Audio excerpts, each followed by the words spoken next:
Proxmox 9 is one of the best things that you can put into your home lab. It is the best hypervisor and it's free and open source, so you can build VMs, learn, and grow. But when you install Proxmox 9, there are a couple of steps you need to take, and I'm going to give you the 10 that I set up every single time I set up a new Proxmox server or Proxmox 9. And one of the most important ones is fail to ban. So that way, any of your devices or any of those rogue computers that might get something, or a rogue smart device, it finds that IP and it tries to log in, it will eventually get blocked because the truth behind it, your Proxmox can get hacked. And if you're running VMs in there, you're running production in there, you want to make sure that it's secured. So in this video, I'm going to show you how to install fail to ban. Now, as you can look, this computer has already been banned because I've logged into it 3 times, and all it's going to keep doing right here is hitting send. Let's go look at the command line. I'll show you exactly what's going on. Let's just check how many times that it saw that. So you can see right there that .56, that is that computer that I was just using. And let's see how many devices are actually banned from my Proxmox server. So I have currently banned 2, or currently banned 1, and then total banned is 2 because I've banned myself a couple times. But I've also made it so my personal computer, the one that I always manage my thing, will never get banned because I'm not gonna lie, I put the password in wrong a lot. But let's go ahead and jump into Proxmox. First thing that we want to do is we want to make sure that our secondary disk that we're going to set up for ZFS and where we're going to store all of our VMs, that disk is cleared. Now, if you don't have a secondary disk inside of your Proxmox, that is perfectly okay, but I do recommend having a secondary disk. Like I have an NVMe SSD 1 terabyte. That device right there is going to be dev NVMe 0N1. Yours may be different. It may be SDA, SDB, depending on what kind of storage it is. We're going to come up here. We're going to click on that, which one we want to wipe, and we're going to go wipe disk. We're going to say yes. Now, saying yes means that it will completely wipe this disk. There will be nothing on it. So make sure that you don't have any pictures, or this isn't a drive that you've used in the past that might have VMs that you don't want to clear. If you have Ceph installed on it, I do have in the link below, I have the tutorial to this video, and there is a troubleshooting guide down at the bottom. So once you've got that disk set up, next thing we need to do is set up DNS. Now, if you set this up on DHCP or with your firewall, had it connected, it may already have your local DNS set in there. I personally like to add a Cloudflare's and Google's just in case my DNS breaks, because let's be for real, DNS breaks all the time. So we're going to click on System, or going to expand out System, click on DNS, we're going to go Edit, then we're going to type in 1.1.1 and 8.8.8, and we're going to click OK. The next thing that we need to do is disable our enterprise repositories. Now, the reason that we're going to do this, when we do the updates, if you don't have an enterprise license, it is going to fail. You're not going to be able to do all the updates. If you want to get the enterprise updates, go to Proxmox. They have how you can get that and the pricing and all of that. But everything works just fine without using the enterprise. So we're going to come on here. We're going to click on the top one is Ceph. We're going to disable the enterprise Proxmox. I've already disabled mine, but it will say disabled right here. And then we're going to click on Enterprise Proxmox, PVE Enterprise. And we're going to click disable on that one as well. Now what we need to do is add the non-subscription repository. To do that, we're going to click on add. I'm going to say okay. And we're going to do non-subscription. If you plan on setting up Ceph, you can go in here and click OK and do Ceph Squad non-enterprise or Ceph Squid non-enterprise. That will put the correct Ceph for non-enterprise. Now that we've done that, I'm going to SSH into my device as it's easier to copy and paste or type inside of there instead of going to terminal.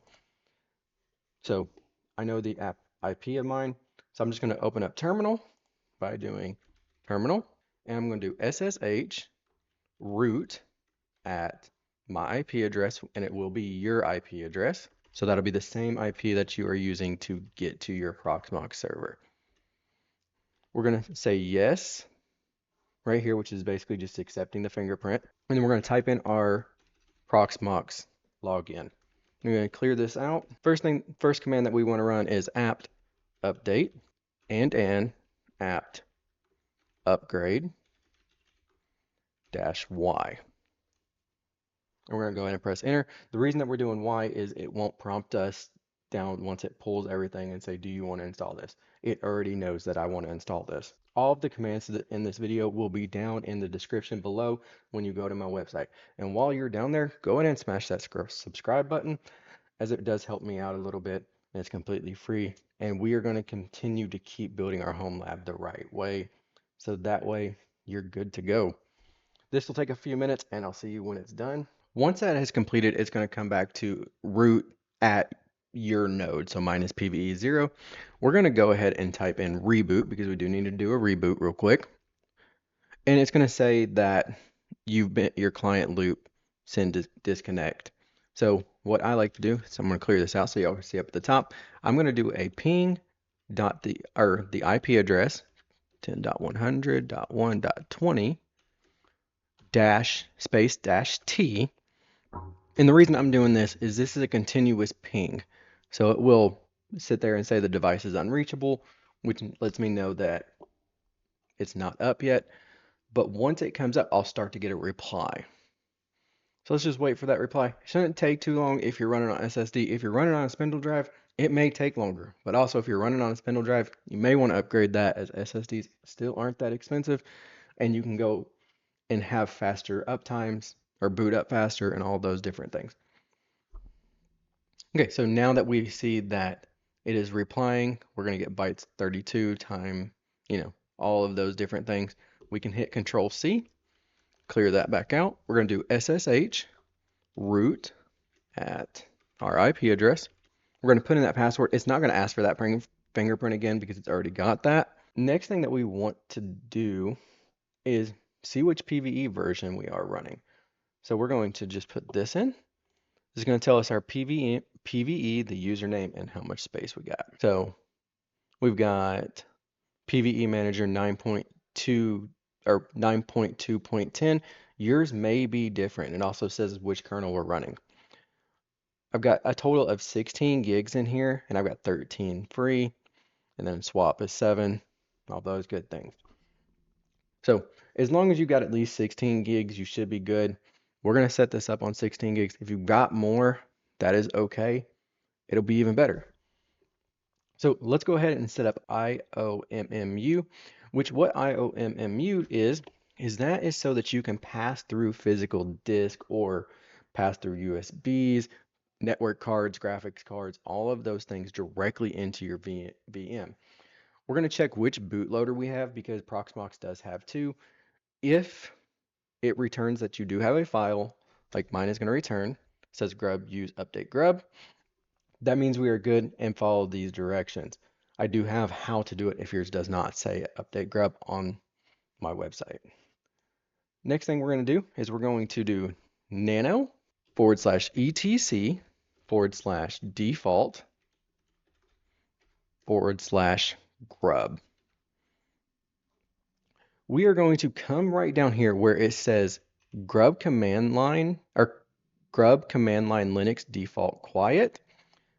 We're going to do a # in front of that. That just comments that out. The reason I always do that is just in case I need to erase this or anything, then it's good. We're going to go to the end of that line. You can do that by pressing Int, and we're going to go down and press Enter. Now, if you are running an Intel, you will put in this command. If you're running an AMD, I will have what that is. So just copy and paste that right in there. We're going to do Control X, Y, and Enter. And then we are going to do update grub, update-grub. Next thing we need to do is add the modules so that it knows what we're passing through. In previous models, there was 4. In Proxmox 9, there are only 3. So we're going to do nano space etc /modules. We're going to come down to the bottom. We're going to do 1 enter, and we are going to put in this right here, VFIO, enter, VFIO _ IOMMU type 1, enter, VFIO _ PCI. We're gonna do Control X, Y, and enter. And we've got to do one more reboot. So we're gonna do reboot. You're gonna get disconnected again. So let's go ahead and ping this. And if you can do that, you can actually just press the up button a couple of times and you'll have that command back in there. It may take it a couple minutes to actually tell you that there is no response. So it may be like you've got some information, but then it says request timeout. That is completely normal. This boot time might take a little bit longer as it's reconfiguring the grub. So it could take a little bit longer than the first one. Once you start getting a reply, go Control C, go ahead and clear it back out so it takes you back to the top. Now what we want to do is confirm that it picked up our IOMMU. So we're going to do dmessage space pipe grep space dash E space capital D capital M capital AR space dash E IOMMU pipe space pipe head. We're going to press enter. Oh, you got to SSH back into it. So let's go ahead and clear that back out. Make sure to SSH when you reboot. So we're going to do SSH root at 10.100.20. All right, now that we're finally logged back in, let's go ahead and clear that out. Now we're going to run that dmessage. And you can see we are getting some information, but we also want to check and count how many IOMMU groups we have. Anything above 0 is going to be great. So we're going to do ls space / sys kernel IOMMU groups. And we've got 12. So it means that it is picking them up. And let's confirm that all 3 modules are there. So we're going to do ls mode pipe grep VFIO. And you can see we've got VFIO PCI, VIOM type U, type 1. So it is working for us. Confirm that the kernel actually booted with the grub changes, boot image, and it does have that in there. Now, if you want to, you can actually use this command to see actually which devices are shared in the IOMMU groups. And so you can see like group 1, host bridge, so that's going to be my Xeon, PCI bridge, Intel 6th gen, that's my processor. And we got our SATA, serial control, PCI bridge, audio, memory control, everything we can pass through into a VM. So let's go ahead and clear that out. And let's go back to our Proxmox server. So I'm just going to open my browser back up. I'm going to log back in because I have rebooted a couple times, so I have been kicked out. And then we are going to go to your node, and we're going to go to System, Network. Once we're in Network, we're going to click on VMBR0. That is the bridge port. So NIC 0 is going to be the actual NIC, and then VMBR is the link or the bridge that Proxmox hands out. We're going to go ahead and click on this, and we're going to hit Edit. And we're going to click VLAN Aware. We're going to press OK. We're going to click Apply Changes. And do you want to apply pending network changes? Click Yes. It's going to take it a couple minutes. Now we can go back to our command line. And we're going to confirm that the changes were written. So we're going to do cat etc network or / network / interfaces. And we want to look for bridge VLAN Aware Yes. If you don't see that, go back and make sure that you hit the apply button, because it can happen. And then we also want to confirm that the kernel actually did it. So we're going to do this. And VLAN filtering is a 1. We want that to be a 1. If it's a 0 or anything like that, once again, go press the apply button. So let's go ahead and make sure that we can ping our firewall or our gateway just to verify. So I'm going to do 10.100.1.1. Oh, I got to do ping -c2 10.100.1.1, and we are getting a reply. And so what the C2 is telling us is that it's only going to ping twice, because if I just did ping inside of Linux and I ping that same thing, we're going to continue to keep pulling that until we hit Control C. So that's just basically telling you Control C after 2. Let's go ahead and clear that back out so we can go back to the top. The next thing we're going to do is add our network storage. This is where I store all of my ISO files, container templates, backups, all of those different things. So that way, any of my nodes, as I build more, because I have several of these little optiplexes, and I'm eventually going to set this up in a cluster. And that's really what we're developing this for, is so that everything works in a cluster environment and you're not trying to reconfigure all of this in the later date. Like I said, all of this stuff is in my on my website where you can follow the directions, watch the video, follow the directions. And while you're down there, once again, please hit that subscribe button, the notifications, and let me know what you want to do with your Proxmox server. So let's go ahead and jump back into the GUI of our Proxmox. We're going to go to Data Center. We're going to go to Storage, Add. I'm adding an NFS. If you've got SMB, it's like you've got a window share, you will set it up through that. SMB is pretty simple. I'm going to put the ID, which is just the name, server, username, password, and the share you want to use. NFS, we're going to call this Vault. We're going to put the IP address in of our server. So mine is 220. I'm going to give it a couple seconds, and we're going to do mount array 1. Mine is called Proxmox. Yours may be different. And we're going to come right here. We're going to do deselect disk image. We're going to do container templates, ISOs, backups, and snippets. And we're going to hit add. Now, if you look right over here in a few minutes, that will change from that little question mark unknown to it should be able to tell us. Yep. So I have 4.4 terabytes used up, almost 6 terabytes. So I'm using about 70% on this drive. Let's go ahead and confirm that that was stored. And any of these commands you can actually run right here. Go to PVE shell, and I can type in this PVE SM status. And you can see right there, it's got Vault, NFS, active. Then it tells me how much space is there, how much I'm using. This is all in kilobytes, it's not in gigs, and I'm using 70%. Now, we also want to make sure that it's actually writable, because if this drive isn't writable, then we're not going to be able to pass anything through that. So I'm going to open back up my terminal because I like to use that a little bit better. We're going to write touch, which is basically just write, mount PVE vault write test. And then if it does come back, it's going to echo write OK. The writes, it wrote perfectly fine and it was able to delete. If that did come back empty or didn't show anything, you can do this show mount E. So show mount -E, the IP address, and then it'll say what it's doing, mount array, Proxmox, and those kind of things. One of the things, when you log into any Proxmox server, you're going to get that notification that says you don't have a subscription. That is perfectly okay. You can just press that OK button and go right through everything, and you'll be okay. It's not going to change anything. It's not going to hurt anything.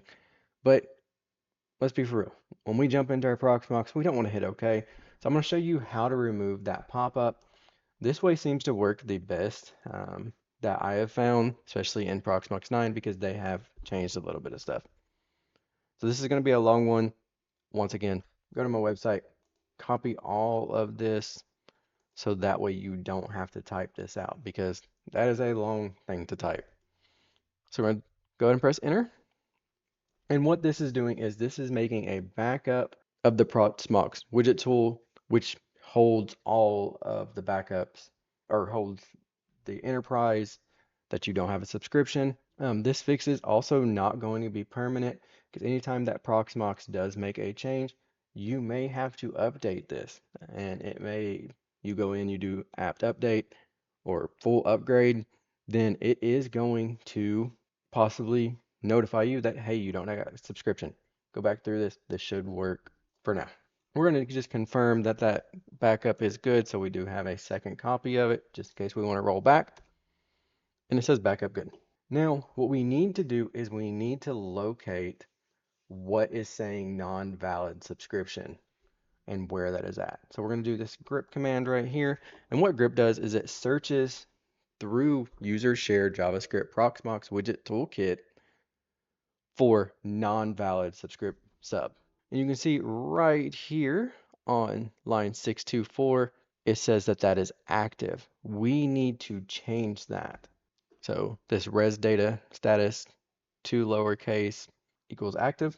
And then we're going to count how many times it says non-active inside of that Proxmox widget toolkit. You're going to see that it says 2. Now, we don't need to comment out both or change both to false. We only need to change that line 624. You want to verify that yours says 624. Yours may be something different. Yours could be exactly the same as mine.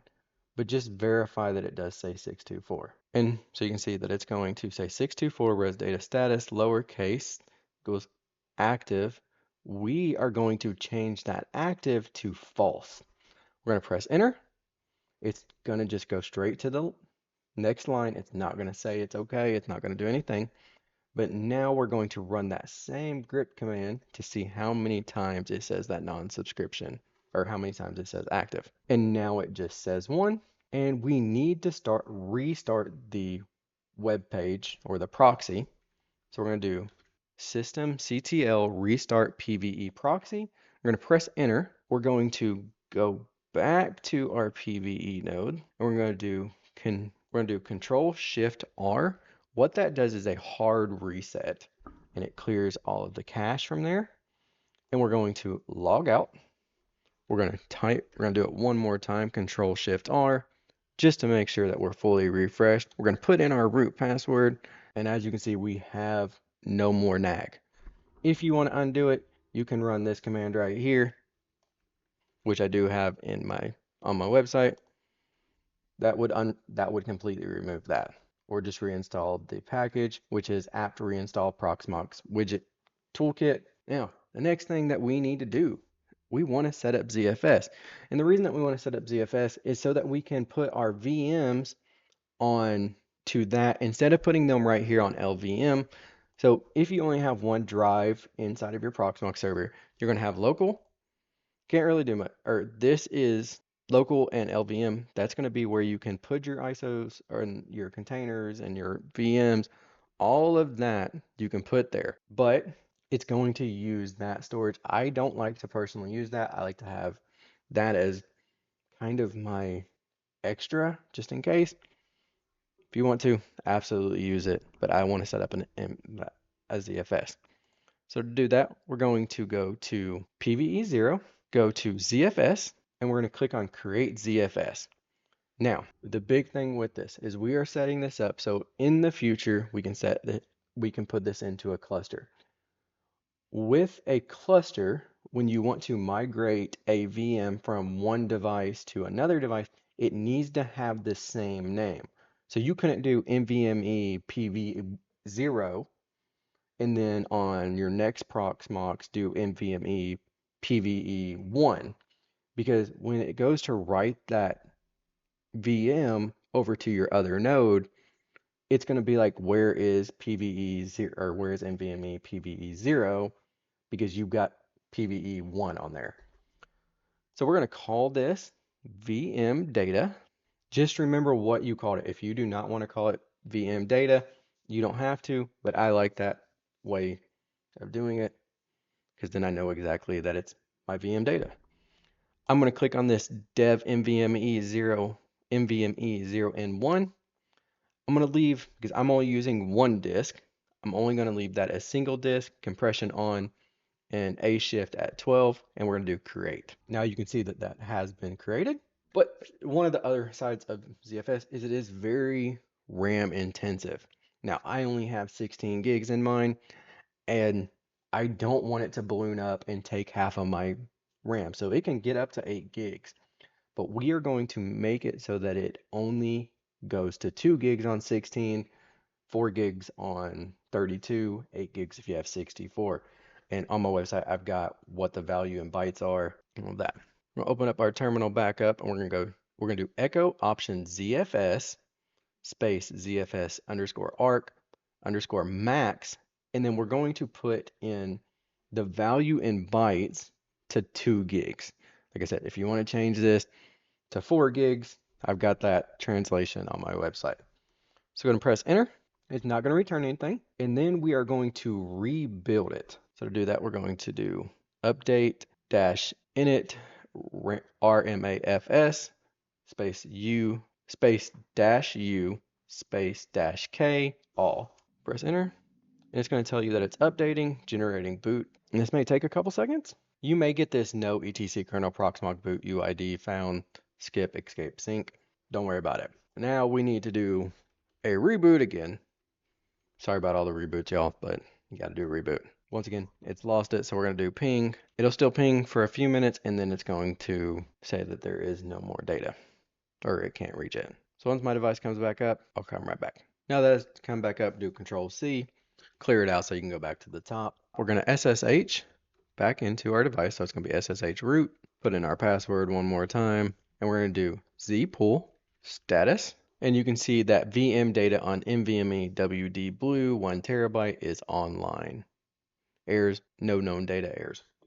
So we're good. Our ZFS pool is set up. Let's confirm that the max is going to be 2 gigs that it's going to pull, that it's going to go up. And you can see max 2 gigs right now.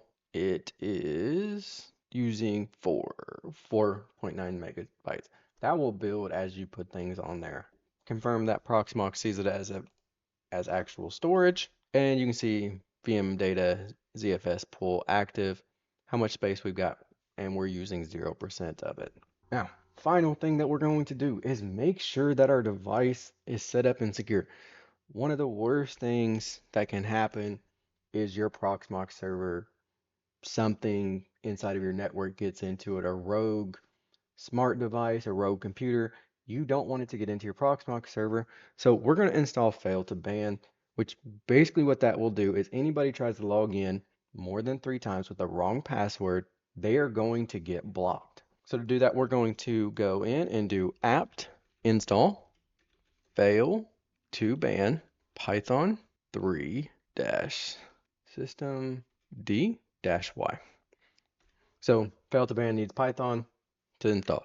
So you're installing fail to ban and Python 3. Press enter. I'm going to take it just a few minutes. Once that's done, it's going to prop right back up here to go to root PVE. I'm going to clear this out.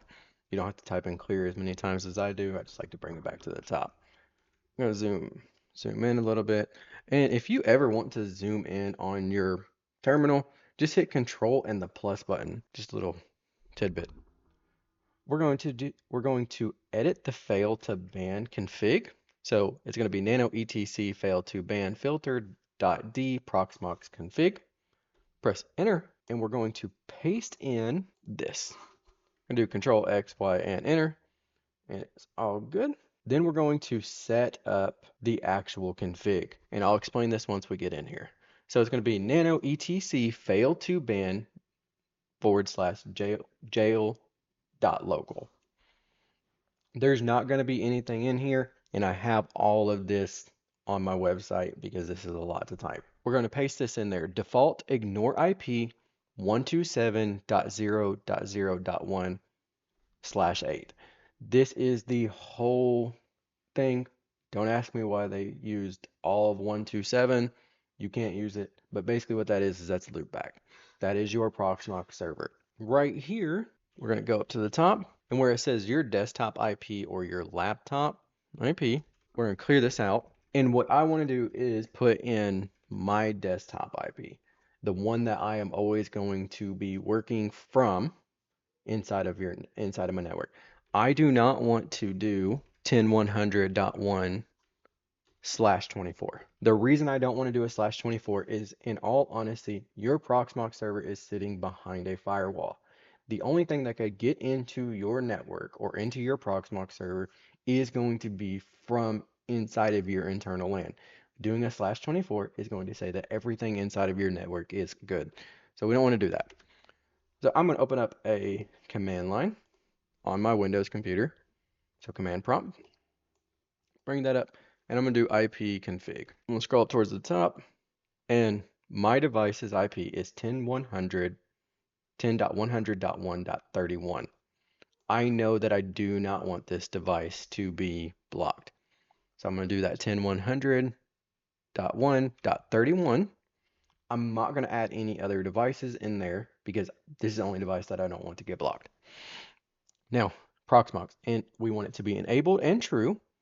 It's going to be listening on HTTPS and HTTP on port 8006, which is the port that your Proxmox server is on. Filter Proxmox backend system ED. Journal match, that's just going to tell it where the journal is. Max retries. This means that it's only going to be able to try 3 times, and if it fails all 3 times, it's going to be ban time is 1 hour. And then 600 seconds, so this is in seconds, and then find time is in 5 minutes.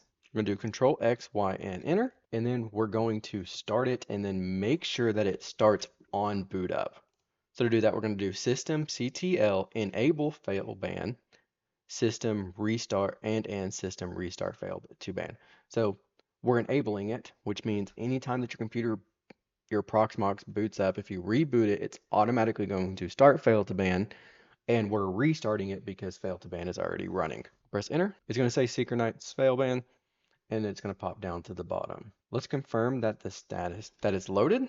Fail to ban client status, number of jails, Proxmox and SSD or an SSH. Confirm which IPs are whitelisted. So it should be the loopback, so 10, 12, 127 sub or network, and then 1 or 10.100.1.31 or your IP address. You can see those are the ones that are not going to be blocked. Now, I want you to already go ahead and test this. I'm going to use one of my computers that I have on my network. So I'm just going to RDP into one of my other Windows devices. And you can see right here, we're going to open up Edge. And I'm going to go to 10.100.21. I'm going to accept it, advance, because I know it's safe. I'm going to put in my root password, and then I'm going to put in just some random letters. Log in. Failed. I'm going to log in again. We'll log in one more time. Let's just do it for, so I got that. Now, if you watch on my 4th attempt, it's just going to sit here and spin. It will not do anything. It will not tell me that the password is wrong. It won't do a single thing. So let's go ahead and exit out of this one. We'll hit OK. And back on our terminal, let's just see what it says. So what we're doing is journal CTL PVE daemon since the last 5 minutes ago, authentication failures. So you can look right here, a failure rehost. It does do it in IPv6 for some reason, but you got this .56, which was the computer I was using, and let's see if it can see it. And it actually banned it. So if you come down here and look, you've got total bans, and then is 1, and then banned IP list is that .56. Now I'm going to go ahead and clear this out. So to do that, we're going to do fail to ban dash client set Proxmox unban. We're going to put that IP address in, and we can run up here and see. So it doesn't say banned IP list. So it doesn't ban that, but it won't clear that number. So some other things that you can do, I did put some options in there, but you can add a couple lines under your thing. And so if it bans it more than one time, you can make it so it takes longer for it to get in. And to do that, you would just go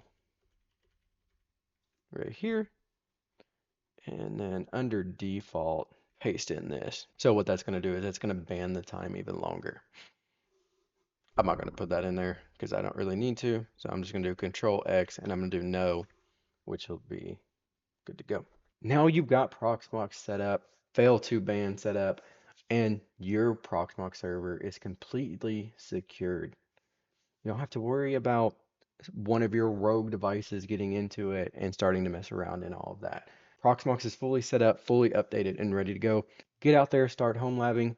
If you liked videos like this, like and subscribe, and I'll see you in the next one where we're actually going to set up some VMs, but we're going to do it a little bit different. We're going to set up a template so that way you don't have to spend 20 minutes installing a Ubuntu server or Debian server, because truth is when you're really wanting to home lab, you don't want to sit and build that.